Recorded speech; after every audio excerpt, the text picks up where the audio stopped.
Hi, good morning po sa ating lahat. Ako po si Mildred Nguaban Liuren, isa pong OFW dito sa Qatar.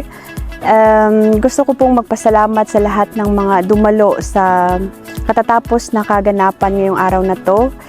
We were able to run po yung activity and respond and in support po sa programa ng Qatar Sustainability Week 2024. So ito po yung kauna-unahang pagkakataon na tayo pong Filipino community ay nag-initiate ng isang activity that aims to strengthen the unity among the expatriates in Qatar. And of course, nagkaroon po tayo ng mga iba't ibang sequence ng activities dito sa ating ganap.